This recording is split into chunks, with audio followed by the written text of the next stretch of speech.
Assalomu alaykum, hurmatli kuzatuvchilar, hurmatli tadqiqotchilar. Bugungi bugungi berib o'tadigan ma'lumotlarimiz asosan o'sha kapalaklarni turlarini aniqlashga qaratilgan.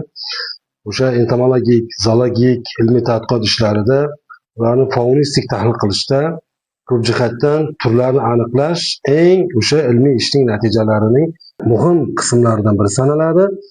Turlarni aniqlash bugungi kunda juda ham turlicha demak o'rganishlarni taqozo etadi. Ya'ni bugungi kunda zamonaviy holatda molekulyar DNK analiz orqali demak turlarni aniqlash imkoniyati mavjud.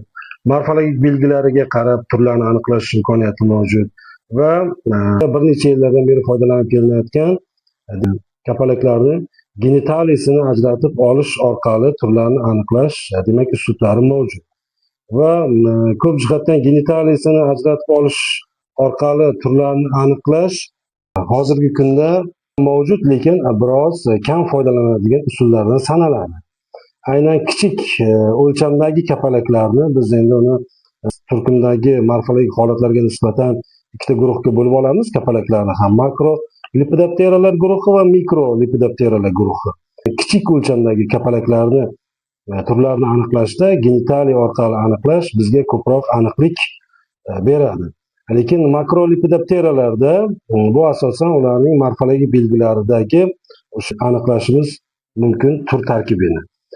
Endi arvoh kapalaklar nuqtai nazaridan oladigan bo'lsak yoki boshqa makro lipidopteralar, ya'ni katta o'lchamdagi kapalaklarni o'sha turlarni aniqlashda biz bilamizki, kapalaklarni umuman olganda o'zi turlarni aniqlash bu ularning qanotlariga nisbatan amalga oshiriladi.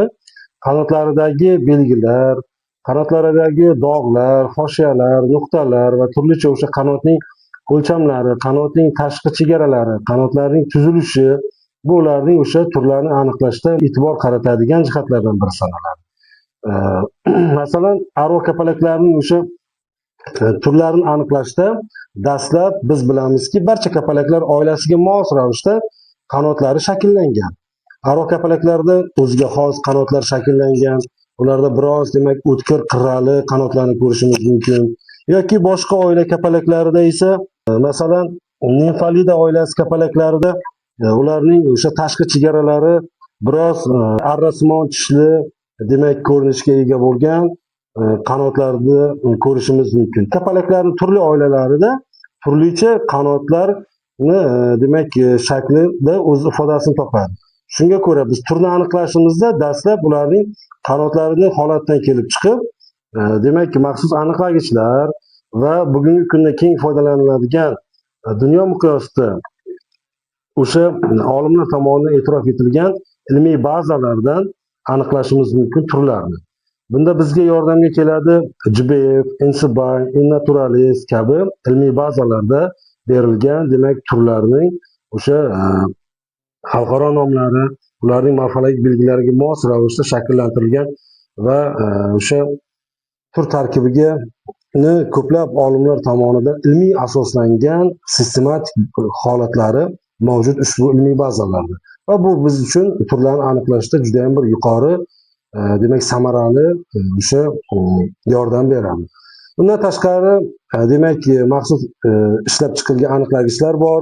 Aniqlagichlardan foydalanishimiz mumkin. Shu bilan bir qatorda o'sha morfologik belgisini suratga olish orqali biz hozirgi paytda yana ham osonroq bo'lgan usullardan foydalanishimiz mumkin. O'sha mobil telefonlarga suratga olib uni biz to'g'ri internetga bersak, bizga u yerda demak ilmiy bazalardan shu turga oid, shu oilaga, turkumga yoki avlodga oid bo'lgan ma'lumotlarni qisman shakllantirib beradi. Va biz o'sha qisman shakllangan ma'lumotlar ustida qayta ishlab, chuqurroq o'rganib va aynan ilmiy asoslangan bazalarga biz kirib, demak turimizning qaysi tur ekanligini demak o'zimizdagi mavjud kolleksiya materiallarimizga asoslanib, o'sha materiallarimizdagi namunalardagi belgilarni taqqoslab va mutaxassislar yordamida o'zaro demak so'nggi o'sha aynan o'sha tur ekanligi haqidagi ma'lumotlarga erishishimiz mumkin. Shu bilan bir qatorda bugungi kunda munozarali bo'lgan turlar uchrashligi tabiiy va bu munozarali tabiatda tarqalgan turlarga aniqlik kiritish maqsadida demak so'nggi yillarda rivojlanib borayotgan molekulyar zoologiya demak yo'nalish sifatida shakllanib borayotgan o'sha sohalardan ham foydalanishimiz mumkin. Bunda bugungi kunda eng ommalashayotgan demak usullardan biri molekulyar DNK analizi, ya'ni tahlil natijalari asosida turlarga aniqlik kiritishimiz mumkin. Bunda bizga munozarali bo'lib demak turning aynan qaysi tur ekanligiga shubha uyg'otayotgan namunalarimizdan demak DNK tahlillari o'tkazilib, ularni nukleotlar ketma-ketligi bugungi kunda xalqaro darajada shakllantirilgan genbank deb ataluvchi bazalardagi nukleotlar bilan demak taqqoslanadi va unda ma'lum bir o'sha 85-90% darajadagi demak o'xshashlik nukleotlar ketma-ketligi berilgan demak turga xos bo'lgan ma'lumotlar bizning ham turimiz aynan o'sha demak tur ekanligini tasdiqlab beradi. Bu qachonki yuqorida aytib o'tganimizdek ma'lum bir munozarali holatlarda demak foydalanishimiz mumkin bo'lgan usullardan sanaladi. Endi xo'p, aniqlagichlar yordamida aniqlaganimizda albatta biz dastlab kapalaklarni turlarini aniqlashda demak Lepidoptera, ya'ni tangacha qanotlar turkumini biz bilamizki bir qancha oilalari bor va oilalar kesimida o'sha morfologik belgilarga mos ravishda guruhlarga ajratilgan va o'sha oilalar kesimida biz kapalagimizning dastlab qaysi oilaga mansubligini aniqlab olamiz. Bu oilagisi aniq bo'lgandan keyin ushbu demak kapalagimizning qaysi avlodga mansubligini aniqlab olamiz. Va endi biz keyingi ishimiz avlodlar ichidagi uchragan demak o'sha turlarni o'zimizda mavjud bo'lgan tur bilan solishtiramiz. Masalan, biz aytishimiz mumkin, mana bu kolleksiya namunalarimizda demak ushbu turimizni aniqlashda dastlab ushbu turni oilasini aniqlab olamiz. Biz ilmiy bazalarga shu suratni joylaganimizda bizga ularning deyarli 80-90%lik holatdagi taksonomik o'rni va xalqaro nomini bizga shakllantirib beradi. Lekin bu degani bu hali aniq o'sha tur ekanligiga demak ishonch hosil qilish uchun buni ustida yana biroz ishlar amalga oshirishimizni taqozo etadi. Xo'p, demak masalan ushbu kapalak turimizni oilasini aniqlab bo'lganimizda, demak Sphingida oilasini aniqlaganimizdan keyin endi avlodlar kesimida ushbu tahlilni amalga oshiramiz va bunda bizga barcha avlodlar bilan tanishib chiqishimiz talab etiladi. Avlodlar bilan tanishib o'tganimizda masalan ushbu turimiz Helis avlodiga mansub bo'lgan kapalak ekanligiga ishonchimiz hosil bo'lgandan keyin o'sha Helis avlodiga mansub bo'lgan kapalak turlarini ro'yxati bilan birma-bir va o'sha keltirilgan aniqlagichlar bo'lsin demak kitob yoki o'sha qo'llanmalar yoki ilmiy bazalar bo'lsin, ularda berilgan rasmlar, belgilar barchasiga sinchkovlik bilan demak o'rganish natijasida biz demak Helis avlodiga mansub bo'lgan kapalaklarni barchasi bilan tanishib chiqamiz va o'zimizning namunamizdagi Helis demak avlodiga mansub bo'lgan kapalakning aynan qaysi tur ekanligini ishonch hosil qilish uchun barchasini o'rganib chiqqanimizda bizning namunamizga mos tushuvchi kapalak turlarini demak ajratib olamiz. Masalan, ushbu turimiz Helis zigophili turi bo'lib, ushbu Helis zigophili turi butun Helis avlodining orasida bir qancha boshqa turlarga o'xshash bo'lgan jihatlari ham bor. Masalan, Helis Central Asia degan turimiz bor. Bu biroz undan boshqacha demakki morfologik belgiga ega.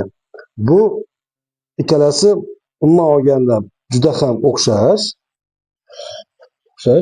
lekin ularda qanotlaridagi farqlar bularni demak o'sha bir-biridan farqlaydi. Va biz o'sha belgilarga qaragan holatda, belgilardan demak xulosa qilgan holatda turimizni aynan qaysi tur ekanligi to'g'risida xulosa qilamiz.